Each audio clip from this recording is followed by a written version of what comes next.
Rather than going to try to fix what's wrong with you, it's really leveraging what's right with you and leveraging your strengths, because when you raise up your strengths, your weaknesses will come up as well. When you had asked to come on as a guest on my podcast, that was a huge moment for me. This was an idea that sparked where I wanted to help people understand the things that they can do to improve their self-esteem, to improve their self-confidence. But what I've learned is that through all of this, selfishly, I have learned so much. I've had the opportunity to get a better understanding of who people are, what they offer, and how I can implement that into my life. And when you were interested in coming on here, it allowed me the opportunity to realize that I am going to learn so much from our time together.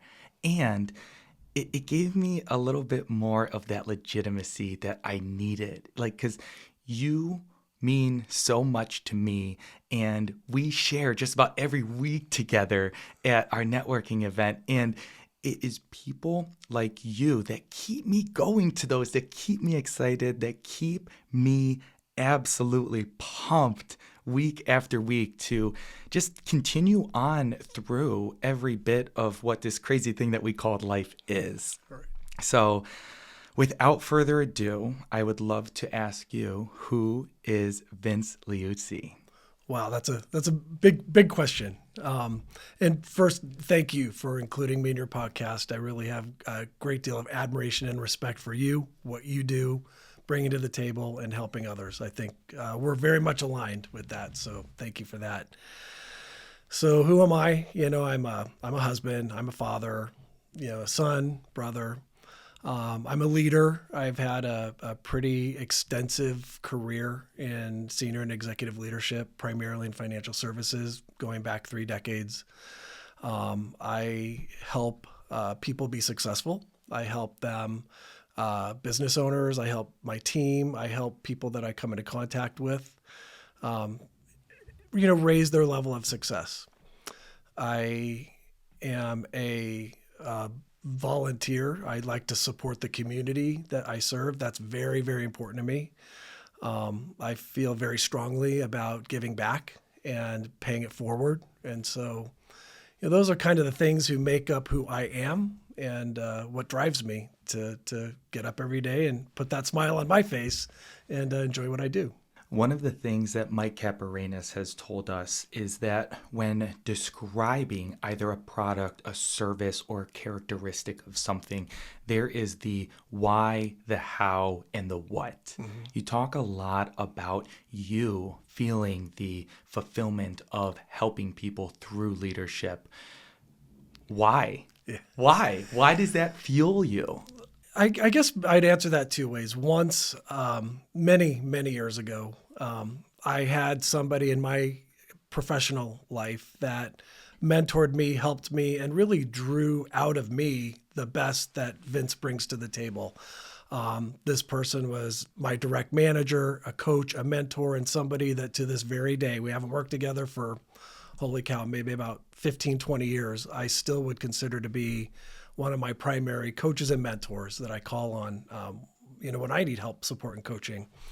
So I guess the first thing is somebody invested in me like that earlier in my career. And so that makes me feel compelled to want to give that to someone else.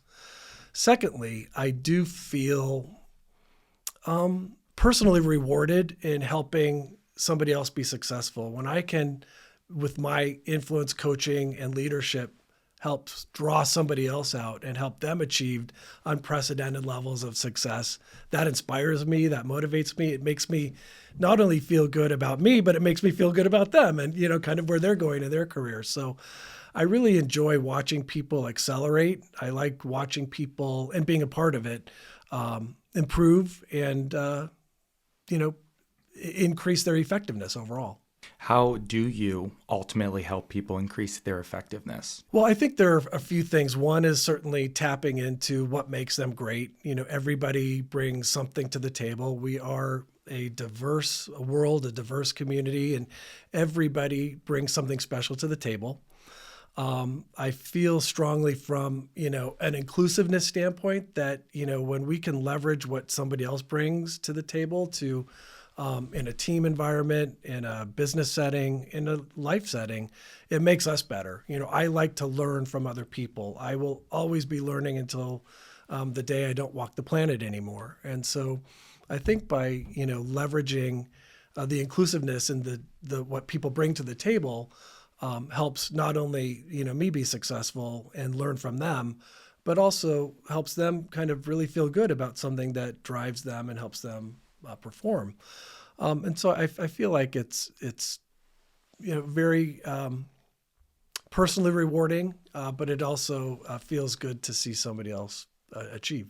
You have the ability to understand what you are working with, identify the characteristics for what you can truly emphasize or capitalize on, and then build from that point. Mm-hmm. I think that that is one of the biggest, most important points that I pulled from what you said. Because if you were to say, okay, here's the game plan before knowing what it is that you're working with, then that could very well lead to something that wouldn't achieve the same result, or probably honestly less of the result that you would if you understood what it was that you were working with, so that you could really hone in on the natural skills that people have. Yep. And I understand that you do so through, don't you do a little bit of consulting?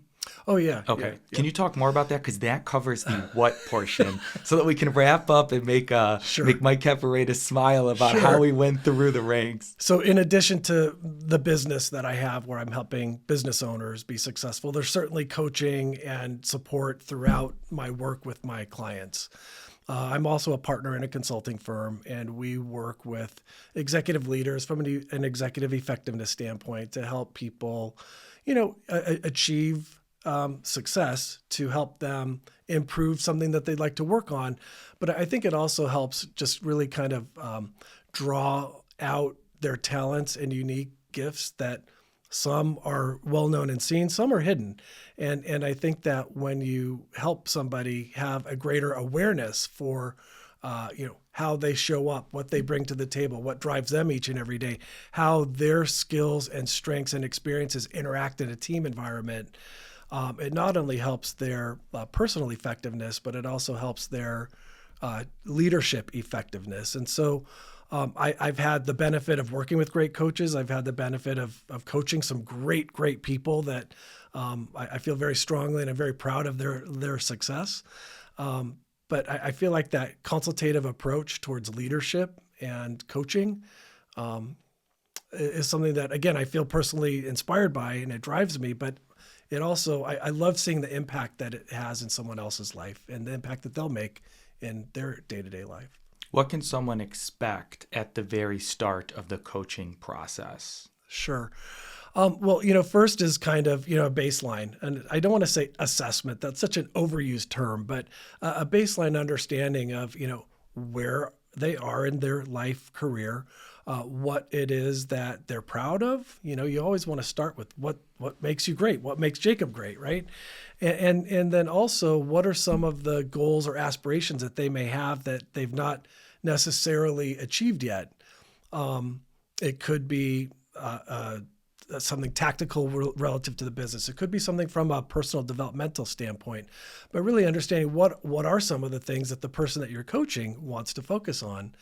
And then, you kind of go through a level of helping people understand from an awareness standpoint, what drives them, what gets them to kind of pick up and come to work every day. What are some of those barriers to success? It could be something that they may be aware of. It could be something that they may not be aware of that's happening in their interactions with others. So helping people with that self-awareness is super important. Maybe you've heard of the Johari window, those kind of 4 panes in the Johari window. No, what are those? It's basically what you know about yourself is one pain. What others know about you is another pain.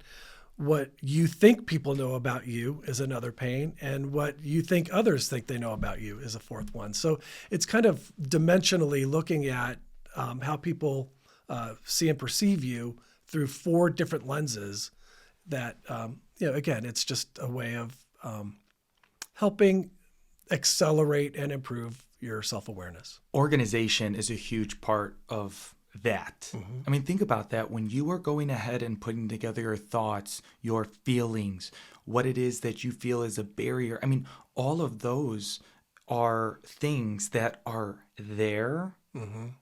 But if you were to ask that person, what are your motivations? Right. What are your barriers? What are your thoughts? What are your feelings? I mean, what an open-ended question Right. that someone may feel, well, Right. I guess I don't know. Right. And that's why I think it's so impactful to have either these like assessments or Right. these quizzes or Right. these things, because once you fill them out, I think it does two things. One, yes, it organizes your thoughts, feelings, emotions, Sure. and every bit of that. But then also what it does is it makes you think. Right. And yesterday when I was filling out the Clifton Strengths, Right. it made me think. I had no idea what this was until obviously I logged on and Right. it said, okay, you've got two options to choose from.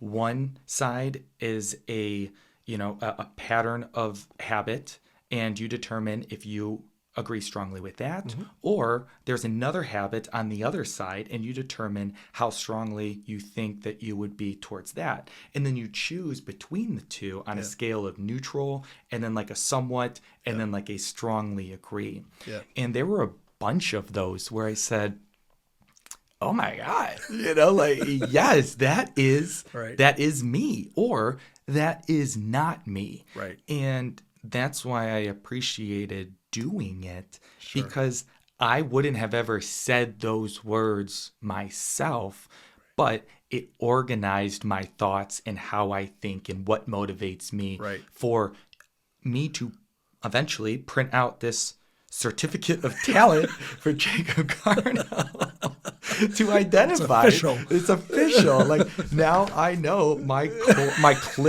Clifton Strengths. Right. So one, thank you so much for sharing that with me.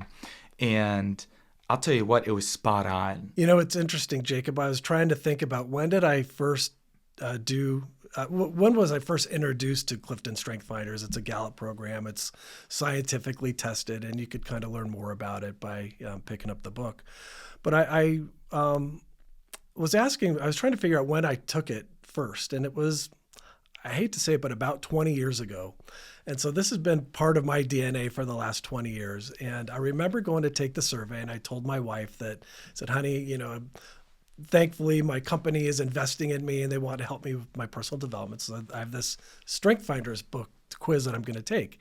And she looked at the book and she looked at, kind of skimmed through it and said, oh, I know what you are. You're this, you're this, you're this, you're this, you're this. I said, okay, well, let's see. Right. I had no idea how it was going to come out. And after completing the survey and getting the report, it took me a bit of time to put some of the actions, activities, and behaviors that I have been part of my makeup for so many years into these five strengths. So the concept with Strength Finders, as you know, is everybody has a certain amount of talent and gift that they bring to the table, and some of our talents and gifts are stronger than others. And the concept of Strength Finders is, rather than going to try to fix what's wrong with you, it's really leveraging what's right with you and leveraging your strengths, because when you raise up your strengths, your weaknesses will come up as well.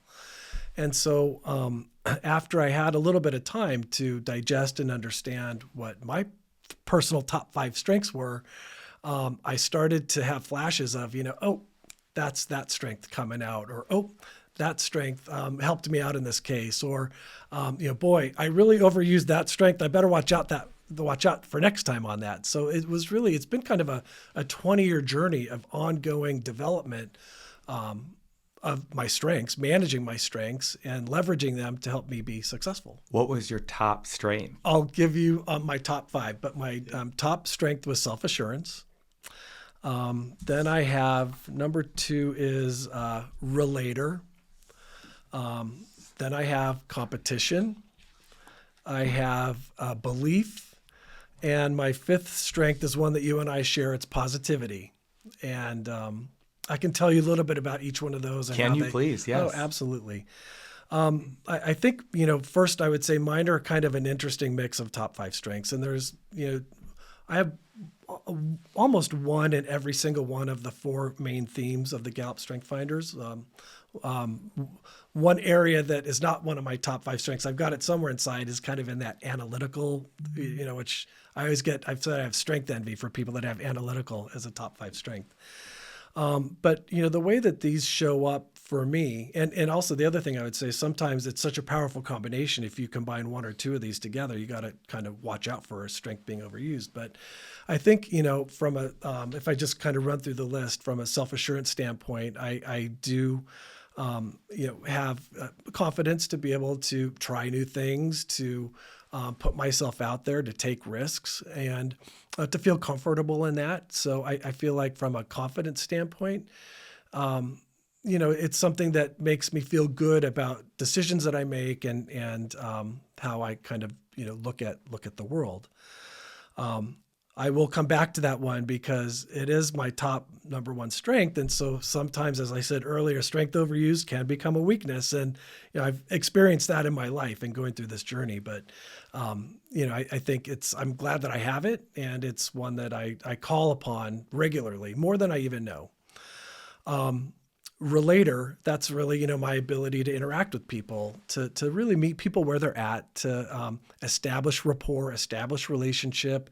It's very helpful in a leadership role. It's helpful in a sales role, a selling role. It's helpful in a interpersonal role with family, friends. And your strengths are not all business related, right? They're part of your the personal life as well. And so I rely on my ability to relate with others and use those skills to establish rapport and maintain effective relationships. The third one is competition. And, oftentimes people say, oh, well, that must mean you're competitive with everybody.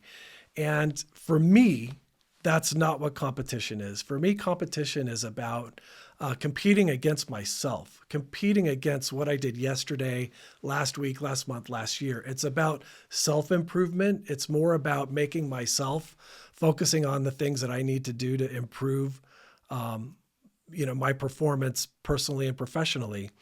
I've heard of that concept, Kaizen, art of continual self-improvement. So when I think about, competition, I want to create an environment where I'm able to, continually improve, learn from my mistakes, and also leverage things that help me become more effective. My next one is belief. And sometimes people look at belief as that it's somehow, religious, or that it's somehow connected to faith. And, while that I would say is certainly part of it, it's really just about maintaining core values and maintaining personal beliefs. There are, some lines I will not step over. There are, personal boundaries that I put for myself that are around my belief system. And so I, have a solid sense of who I am, what makes me who I am, and helps me with those components. And then positivity, this one makes me smile. It's much more than the glass is half full. For me, it's just an outlook on myself, my life, my family, my business associates, my communities, my friends, and really looking to ways to make a positive influence or impact on someone else's life. I feel like there's always a time to be sad or upset or disappointed. I take those times too. Just because I have positivity as a top five strength doesn't mean that I don't have those moments of sadness, fear, doubt, all of those things. But my positivity really helps me turn some of that around so I don't get stuck there. It's important to go through your feelings, thoughts, and emotions, but I don't want to get stuck there. And so the positivity for me is an outlook in life and also in other people. I really see the good in other people first. And that those are some of the things that make up who I am. Beautifully said, and I can attest for every bit of your strengths to be absolutely true. My top strength was achiever. People exceptionally talented in the achiever theme work hard and possess a great deal of stamina. They take immense satisfaction in being busy and productive. With that being said, I was diving a little bit further into it, and a lot of it had to deal with needing to do more than what you did yesterday and starting from zero every single day and rebuilding that up. And that seems to be something that is a little bit more individual rather than something that is compared. Sure. But in using some of the words that you said, like comparing to yourself. Right. So my question to you is, do you feel that competition is something that is best fit for you and that this strength still resembles you? Because you said that you deal more with competition with yourself. Right. How well do you think you are closer? How much closer do you think you are to achiever than you are competition? Or can you help educate me on why you are more of a competition person rather than an achiever? Sure. I guess internally, I would say competitiveness is about achieving my best. And so, I'm the guy that when there's a sales contest, I want to do well in it, not so that I could be better than other people, just so that I could be happy with what I'm contributing to the competition, in a team environment. I feel that the competitiveness for me is really truly about how can I get better this year than I was over last year? How can I improve my performance in business? How can I improve my personal relationships? It's very much not going in competition against someone else. It's being competitive with myself. And I think that's a little bit safer for me than to just, wanting to like crush the competition. I'm not that guy. I want, people say a rising tide lifts all boats. I want to be part of that rising tide competitively and lift everybody's boats. I want my team collectively to be the most successful team.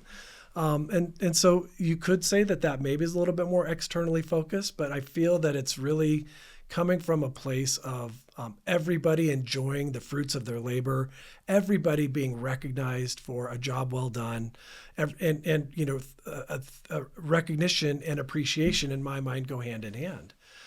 So I feel like when we work together as a team and achieve something significant, that's a time for everybody to celebrate, not one person individually, but it's a team effort. And so competition shows up there too. But the first thing that I think of is, again, not that I want to be better than someone else, or I want to be better than Jacob, or I want to be better than Mike. No, I want to be better today than I was yesterday, or last week, last month, last year. So that's how it shows up for me. I think you did something super special there, and you may or may not have realized it, because in the way that I asked the question, it was kind of like, don't you feel like you're more this than that? Right. And you didn't say yes or no. You explained how you view what it is that you are. Right. And after hearing you explain more of it, that makes complete sense. And it ties back into how you started about wanting to help everyone, wanting to help develop. I think it's interesting that there can very much be a different connotation to the word competition. Exactly. That's really important. It's not always negative. Sometimes it is, but not always. I am glad that we share positivity together. And that's my second strength. And that is what I believe I am most proud of. Right. I will never forget the moment this gentleman in my Rotary Club came up to me and he says, you know, Jacob, you're always happy. And with you being happy and me seeing you, that makes me happy. Right. And that was inspiring. And that's why positivity has absolutely been a core value that I have instilled within my life. And when doing a little bit of reading about it, it talked about, you know, looking at the glass half full, looking at the things and situations that you are currently in a positive light, right. Analyzing what it is that is happening and saying, how can we look at this at an angle that is something positive, or what we can do to improve it, to get it to a point that is more tolerable, more beneficial, right. Or just something that you enjoy more. How do we make that change? Right. So between positivity and empathy, so empathy is my third. Yeah. People exceptionally talented in the empathy theme can sense other people's feeling by imagining themselves in other lives or situations. This is huge in like BNI, because I to share an example with you of like how much I think about this is like when we went through the BNI training, I thought to myself, okay, so it shows how to approach a conversation, or how to approach people if they're in a conversation. Are they looking directly at each other? Right. Are they positioned outward to allow someone to come in? Right. And I think about this all the time at BNI. I go, because everyone, like, we don't get a lot of time to have individual conversations. It's at the beginning and it's at the end. And sometimes I'm in a one-to-one conversation with someone, but there's someone waiting to talk to either me or the person who I'm talking to. Right. And that's like literally goes through my head. I go like, I'm still engaged in this conversation, but so much so like, I obviously see this person. Right. I obviously see this person. So, you know, it's like, that's when I start to open up, because I've been in those situations where I'm trying to get myself in. Now, I don't want to be rude to the person who I'm having a conversation with. Right. But it's also just like navigating those situations by putting myself in that person's shoes. Right. Empathy is an interesting one. Empathy is my wife's number one by a wide margin, and it comes out all the time.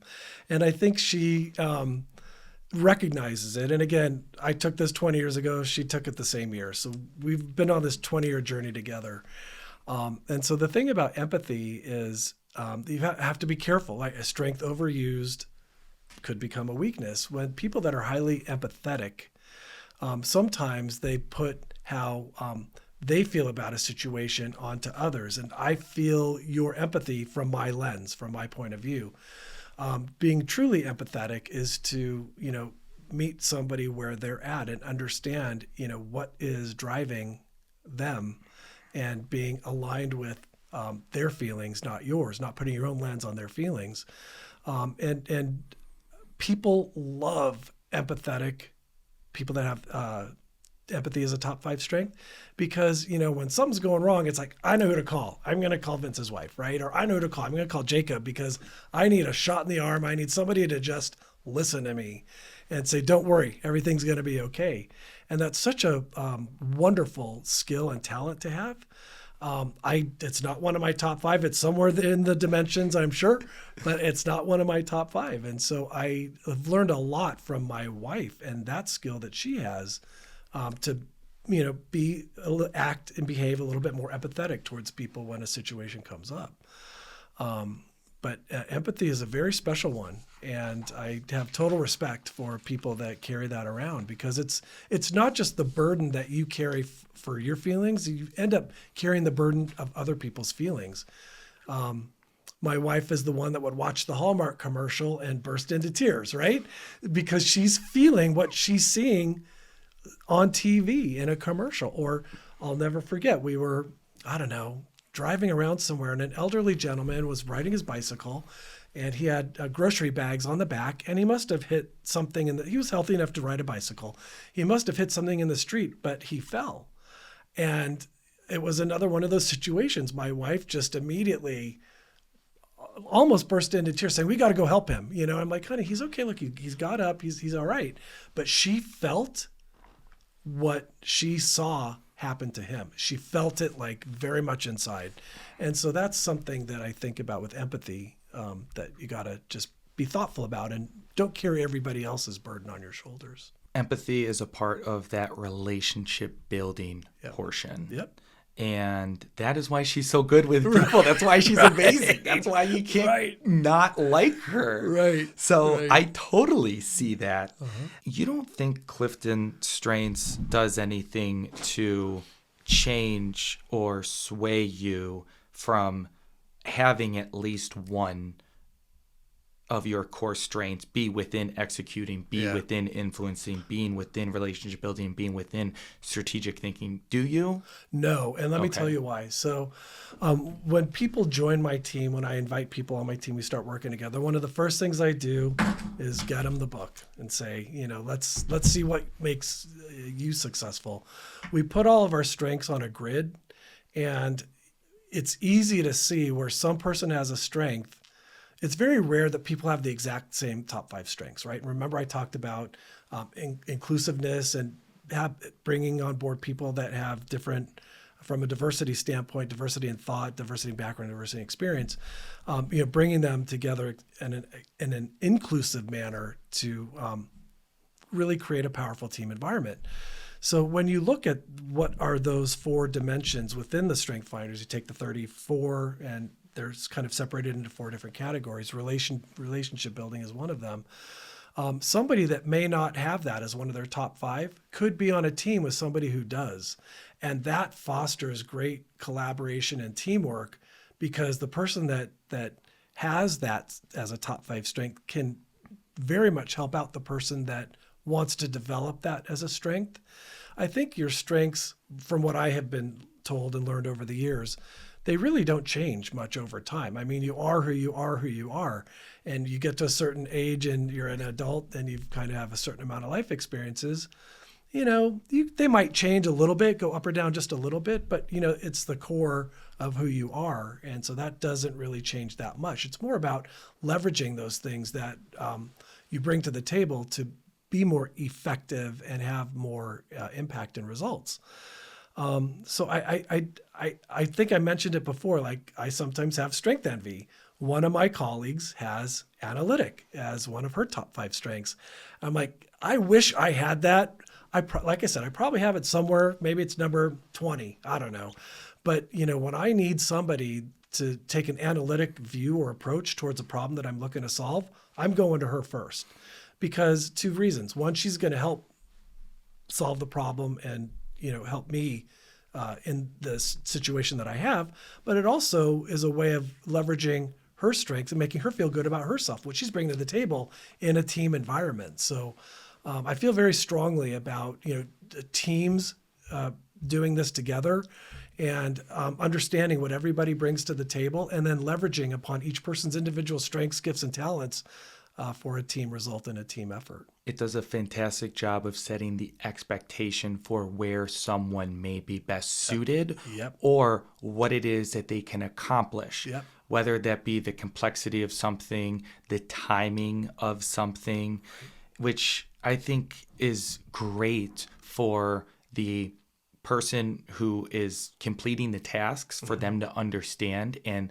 get some outside perspective or confirmation in regards to who they are and what their strengths are.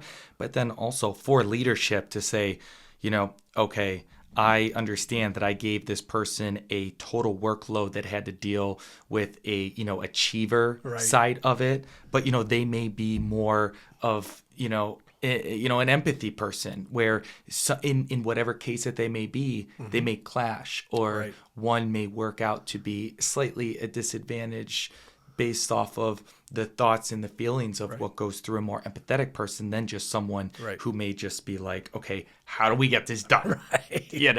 Right. And, when you really get good at understanding your strengths, leveraging them, and being self-aware of how your strengths drive your thoughts, your behaviors, and your actions every single day. It's really easy to identify, somebody that can help you with a problem that would require that talent, skill, or ability that you may not use every single day as strongly as some of your other top 5 strengths. So I think it fosters collaboration and teamwork unlike anything that I've ever seen. Over 30 years in my executive career, I have no shortage of surveys, of engagement programs, of name it. I'm not going to name a bunch of them because it really doesn't matter. And I've done them all, right? And I'm glad that I've done them all because I take something away from each one.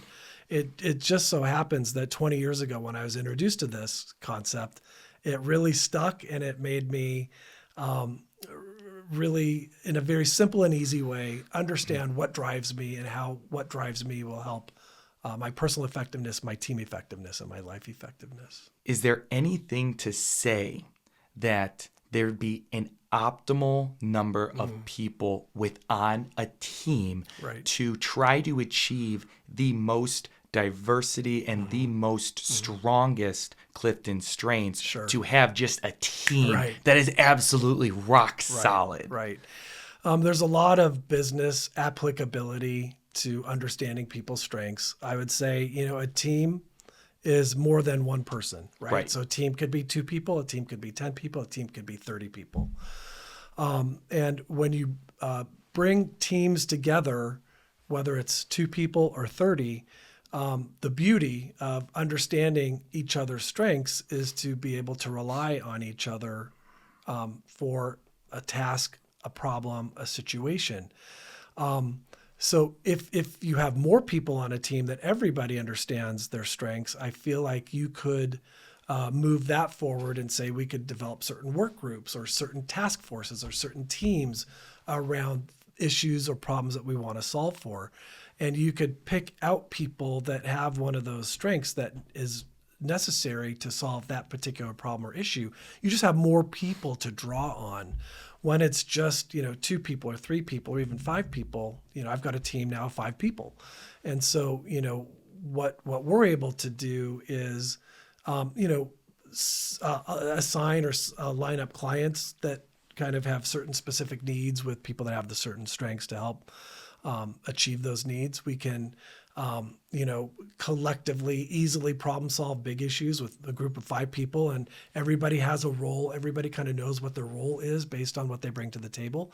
So, you could leverage that model of a strengths culture with a team of 2, a team of 10, or a team of 20. I think if you can get 20 people to really have that level of self-awareness and have that really understanding of how each other's strengths complement what everybody brings to the table, that's a super powerful team. And I've had the benefit of having those teams several times in my career.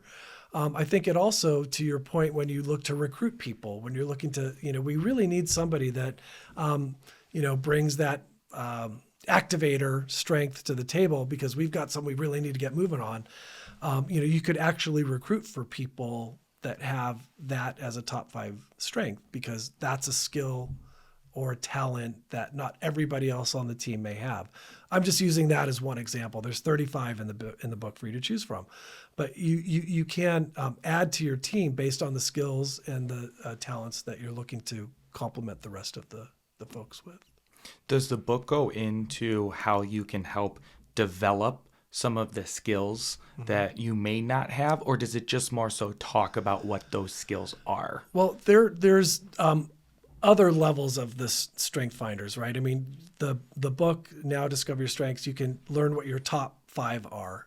There are other modules that you can participate in that give you the rest, where you have 5 on the top, where do the rest of the 30 end up or 29 end up? That will give you more insight as to how you can leverage that.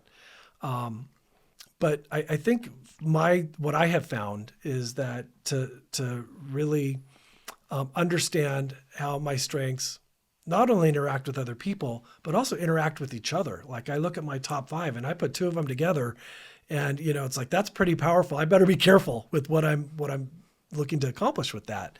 A good example of that, if I may give you one, is my self-assurance strength. Overuse can become a weakness. You blend self-assurance and belief together, you're going to have a hard time convincing me that I'm wrong, right? So, what I've learned in my career is that I need to really seek out others' opinion and say, how does this sound to you? I know how it sounds to me. How does it sound to you, right? And really check my top strengths so that it does not become a weakness. I don't want to be stubborn. I want to be reasonable. I want to be high performing. I want to be effective. One of the things I like about self-assurance is I can do it. I might not have done it before, but I can do it. I will work, train, learn, whatever I need to do to accomplish something. I have that confidence in my abilities that I can learn something that I don't know today, to get something done. But if I am so kind of self-absorbed that I'm only thinking that with my self-assurance and my belief put together that it's my way is the only way to get something done, that's a recipe for ineffectiveness for Vince, right? Other people might handle it differently, but for me, I really have to check it. And so over the years, I have learned to ask more touch-based feedback. How does that sound to you? What do you think about that? How would you change it? How would you make it better, right? I don't lose anything by getting somebody else's feedback on something that I'm working on. And so I'm more overt about that today than I was 20 years ago, but that's helpful for me in my self-development journey. Self-development journey and professional journey. You are dealing with the buying and selling of so many different types of businesses where you need to be able to understand what it is that they are doing on a business side of providing the product and service, on the side of the owner who is operating it, and then you have the marketplace itself that it is in. Right. And I'd imagine that all of these core skills and the values that you've instilled within yourself have attributed towards the success of your business. It's interesting. I hadn't really thought about how my skills interact with what I'm doing today. But you're absolutely right. When you're dealing with a business owner and working with a business owner and in a relationship with a business owner to help them achieve their business strategic goals and objectives, it's important to understand what it is that they're looking to do, understand their motivations, understand what their end game is, so to speak, with their business. When I'm working with buyers, I'm working with people who are looking to do what that business owner just did. They're looking to take advantage of an opportunity for them to have the next business success for 5, 10, 15, 20, 30 years. And so there's different motivations on each side of that transaction when you're working with a business owner and somebody that's looking to buy a business. I might need to use my self-assurance strength with a buyer to say, you can do this. You can do this. You can, take what this business owner did and make it even more successful. I can, work with my seller client, my owner client, and leverage my positivity strength. It's going to be okay. You're going to be able to enjoy your family, your vacation, whatever strategically you're looking to do with your business. You're going to be able to do that once we put you together with a buyer. And so my strengths, I feel, are incredibly well suited for what I'm doing today to help business owners on both sides. If it's somebody that's looking to buy a business or a franchise, or if it's a business owner who's looking to retire, move on, maybe buy a different business. My strengths help me on both of those scenarios. I'll ask you this question. Do you think that there's more of an opportunity to purchase businesses because more people are selling them now versus what has been done in the past? There's a very unfortunate statistic out there, and I think it sounds something like, 70% of businesses just close. They don't even try to sell, okay? And to me, that's super disappointing because somebody who started a business who needs to exit their business and maybe not have a succession plan or an exit plan, they spent years, in many cases decades, trying to get their business off the ground. They invested time, energy, sweat equity, blood, sweat, and tears, so to speak, to get that business off the ground. When it became successful, it fed their family, it paid their mortgage, it put their kids through college. They were able to enjoy a very handsome living from that business. And so somebody could follow in their footsteps and take what they've built and take it to new heights. But many people are not even aware that you can sell a business, a small business. I'm talking smaller businesses that we're working with, not investment banking, $100 million companies. These are small businesses, small business owners. And so, I feel that, when you're able to honor the relationship that a business owner has with the business that they formed and honor the goals and strategic, desires of a buyer and put those two together, that's like magic, right? Because you're helping two people totally change their life. I was with somebody just yesterday and they were telling me their story about how they started their business, and they'd gotten some consultation from somebody in commercial real estate to buy a piece of property. And it was, 20 years ago was a lot of money, right? Today, it's maybe not as much to them as it was back then.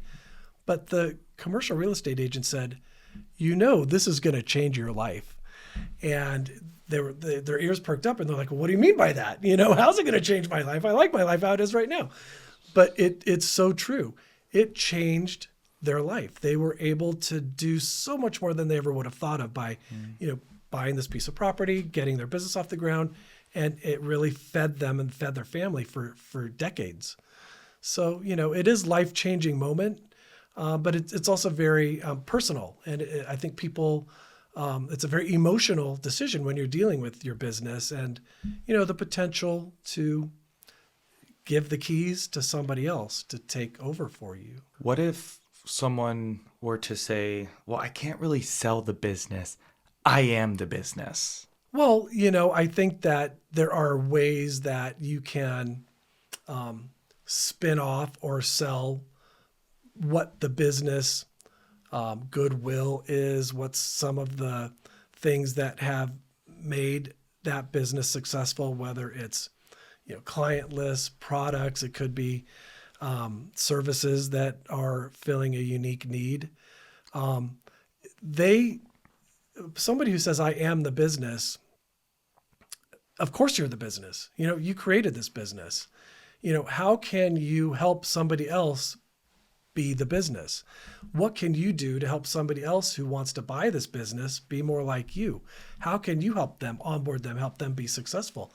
It might be that the person might need to hire somebody just like you to help them with that business. It may be, but the answer is not close the doors and shut down my business. Think about the customers and the communities that will no longer have access to that product or service because they weren't sure and didn't know what to do to help transition that to a new owner. So, I think it's an interesting discussion and it's very sensitive, obviously, but that's kind of how I would react to that. Absolutely. I think it was a wonderful answer and something that a lot of people, especially those who own very small businesses, Right. but very impactful businesses, may think. I'd absolutely imagine that.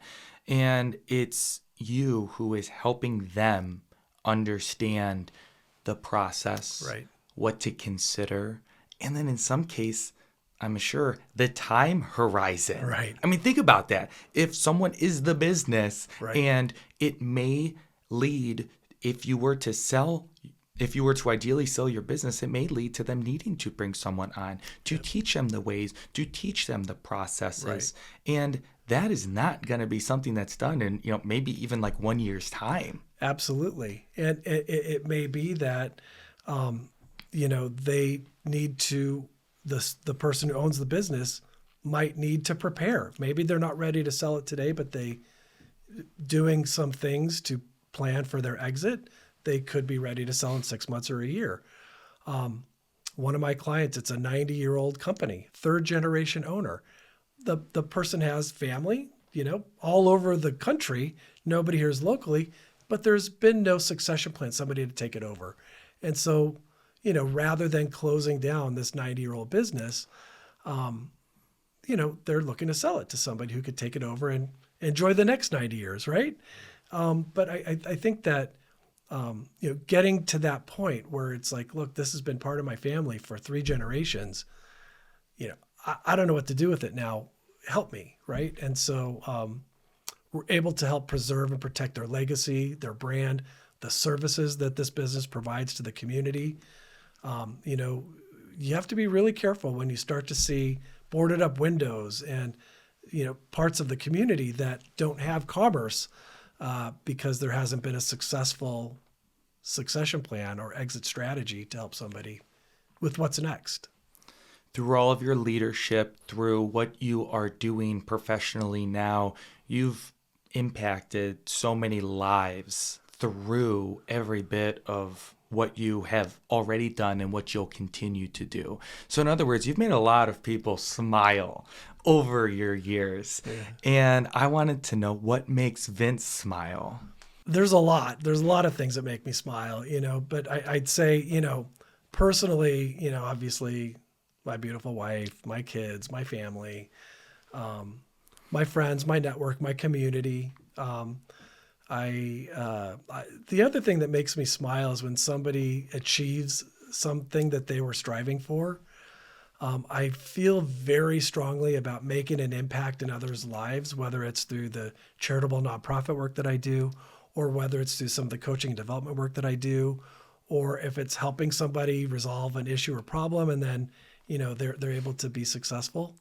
So I guess I get joy in seeing how I help others be successful, and that makes me smile a lot. So that's how I would react to that. If people were looking to find out how they can experience some of this joy and the great consultations and just all of the things that you do so well, if they want to keep up with what you're doing or get in contact with you to learn more, where do you want to point them towards? Well, I certainly have my business, and I've got opportunities for people to learn more about our business. And, I could give you the link to our business website.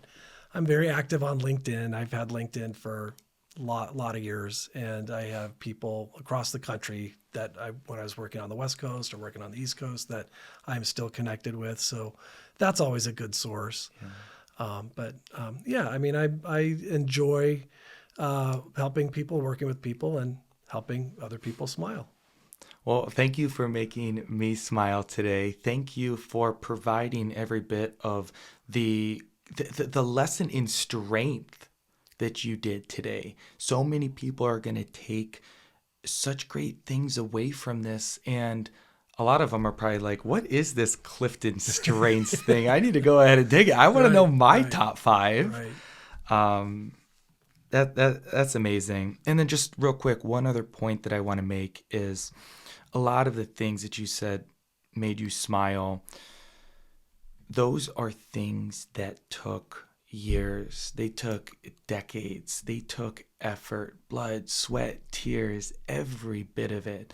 So you sum it up in a matter of, a couple seconds, but I want to make sure that you recognize how much you have done, how much you have sacrificed in every bit of who you have impacted along the way. So thank you so much for allowing me to be a part of your journey. See, that just made me smile. Thank you, Jacob. I appreciate it. Thank you for that recognition. Thank you so much for coming on today. My pleasure. Thank you.